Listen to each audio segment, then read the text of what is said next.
What's good, people? It is Tony the Savant. And before we get started, please like this video, share this video, hit the notification bell so you can be notified when I'm dropping content and going live on the channel. As well, if you haven't already, please subscribe to the channel as I drop content daily, go live daily, stay very busy on the platform. And last but not least, please leave your thoughts and opinions in the comment section, as I'm always intrigued to know what y'all have to say about these topics. And ladies and gentlemen, hopefully I ain't coming down with no little cold, man. It's starting to get cold out here in Idaho where I'm at. But ladies and gentlemen, uh, we are recapping a good Big Ten matchup between the Michigan State Spartans and the Oregon Ducks. The new kids on the block in the Big Ten Conference. Oregon look very comfortable, man. They've been being very comfortable out there in the Big Ten. And y'all forgive me. Last year it was my interim year, so I learned a lot about college football. This is my first year really covering college football, so I'm still navigating, still learning. But shout out to the big homie Wildcard Mar as we do our podcast on Mondays. As I said over there, I'm going for Rookie of the Year, so forget the mistakes, but your boy's gonna do his best. As this game was pretty good, man. It was a dominating performance by the Oregon Ducks, nonetheless.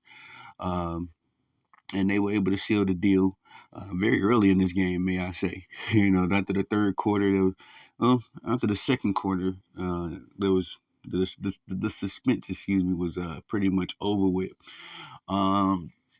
Oregon Ducks have gotten this quarterback named Dylan Gabriel, a kid that I watched out in Oklahoma last season, single-handedly beat down, not going to say single-handedly, but he was very crucial in the victory that OU had over Texas last year in the Red River rivalry. And speaking of, I believe that game goes down today, Texas versus Oklahoma as well. So Dylan Gabriel was very crucial in that, as OU was able to pull the upset over Texas. This time last year, I was living in Texas, so I just recall the somberness over the Texas Longhorns fans. But nonetheless, this guy has entered the trade portal and or entered the portal anyway, and came over to the Oregon Ducks, and essentially is picking up right where he left off.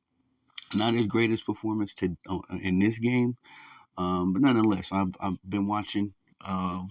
Watching them, week in, week out. They got a big win, very big win. I was able to watch the Oregon Ducks game versus the Boise State Broncos from start to finish, and that was an epic game, in my opinion.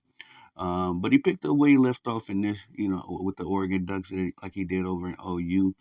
But real quick, let's talk about Michigan State. That's Aiden Childs. He was all over the place, but not really, a productive yardage game, but no scores. And Aiden, man, I don't know, man. I think that this kid is very talented. I think he'd be better on a better program. But he went 10-17, the quarterback for the Michigan State Spartans. He went 10-17 for 150 yards. He also put up 12 carries for 29 yards on the ground. His longest run was for 14 yards. K'Ron Lynch Adams, he had 9 carries for 32 yards. He got the lone touchdown for the Michigan State Spartans. The defense, man, it wasn't horrible. Let me say that they were didn't get any sacks, but they were able to get 2 interceptions. One, I believe, or maybe even both, in the end zone. I know one of the interceptions Dylan Gabriel threw was in the red zone. So Charles Brantley got him a pick, and also Malik Spencer. This defense was, it was good until until the Oregon Ducks broke the game open, and that's kind of what Dan Lanning and these guys do over there in Oregon, man. They are a very high octane offense. They can put up some points in a hurry. This was a spoiling game for Jonathan Smith, the former coach of the Oregon State Beavers. He is now the coach for the Michigan State Spartans. So this was his return back to the state of Oregon, albeit not against his former team. 1 second, guys. 1 second. Hey, guys. Ladies working, okay. In 1 second, I'm making some check. Mommy's at work. 1 second. Sorry, full-time entrepreneur, full-time daddy, and don't never stop. But again, this was Jonathan Smith's return. Not as how he envisioned it, as his team lost by 3 scores.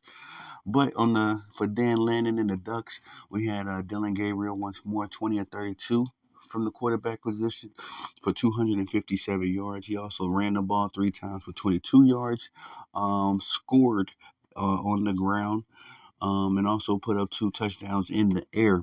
Aforementioned, he put up 2 interceptions as well, and I believe they were both in the red zone. I can't recall exactly because I had to kind of tune in and tune out of this game as the UNLV and Syracuse game was going down as well, and that game was a little bit more interesting. We'll recap that one in the next video. Jordan James, man, I don't hear his name enough in the Heisman conversations. I guess he's surrounded by so much talented. I mean, he's surrounded by so much talent, and also playing with Dylan Gabriel, who, he's probably like an outlier for a Heisman. But Jordan James was all over the place this game. He rushed for 24. He rushed 24 times for 166 yards and also a touchdown. He was the highlight of the evening for me. Just thoroughly enjoying watching him go to work. For the Oregon State defense, they were able to put 5 sacks on the Michigan State Spartans. Yeah, a lot of sacks there, but no interceptions. No interceptions for the Oregon Ducks. And like I say, man, the Ducks look very comfortable in the Big Ten Conference. They got a matchup against Ohio State next week, which we will be previewing, recapping, all this good stuff, as I've been excited to not only talk about some college football, but about these big matchups that go down. Last week we got Georgia versus Alabama, and next week we get Oregon versus Ohio State. So just another big matchup that I'm excited to cover. But time to be a daddy, and that's all I got for y'all on this one. Please like the video, share the video, hit the notification bell so you can be notified when I'm dropping content and going live on the channel. As well, if you haven't already, please subscribe as I drop content daily, go live daily, stay very busy on the platform. And last but not least, please leave your thoughts and opinions in the comment section. I'm always intrigued to know what y'all got to say about these topics. I am Tony the Savant. Peace.